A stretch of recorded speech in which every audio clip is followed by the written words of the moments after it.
Bonsoir. Ce soir, c'est Mamé qui raconte l'histoire de Kuba. Il était une fois un pauvre garçon de village qui avait nom Kuba et dont le sort n'était pas très heureux.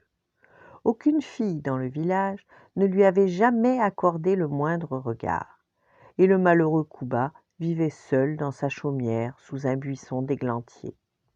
Pour échapper à sa solitude, il avait adopté une petite souris et il l'emmenait dans sa poche partout où il allait. Un jour, un voisin l'appela. « Mon ami, le cœur me fend à voir comme tu es si seul.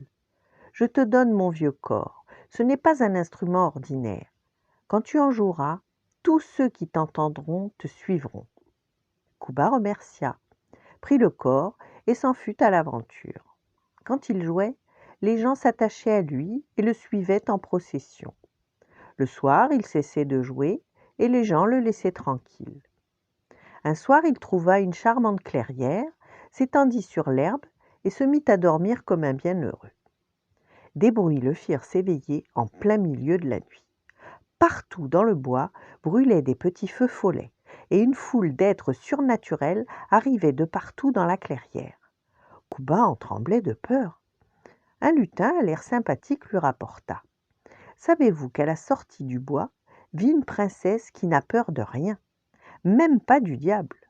Déjà un dragon à 7 têtes, un chevalier décapité et même un maître d'école ont essayé de l'effrayer.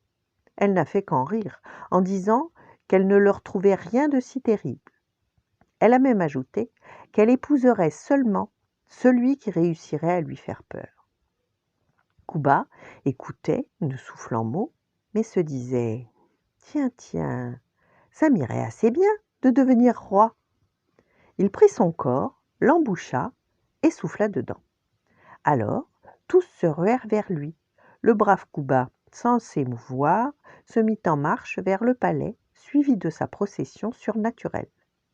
Au palais, les prétendants qui ne savaient vraiment pas comment réussir à effrayer cette princesse téméraire se creusaient tous la tête pour avoir une idée effrayante.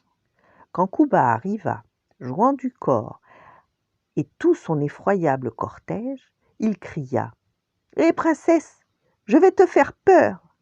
Et tous les esprits des bois se mirent à hurler et à vociférer, à faire des culbutes, à vomir du feu, enfin à exercer tous leurs plus épouvantables exercices.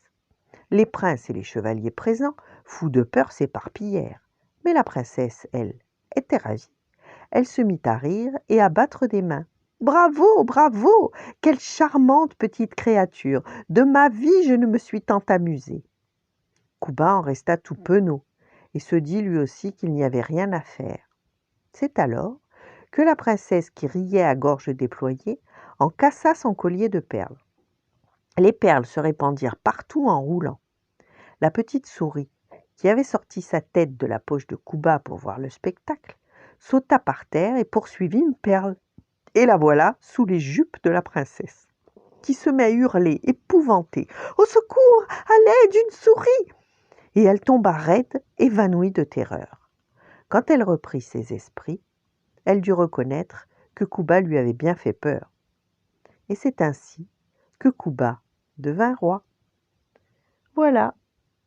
Bonne nuit, faites de beaux rêves et à demain.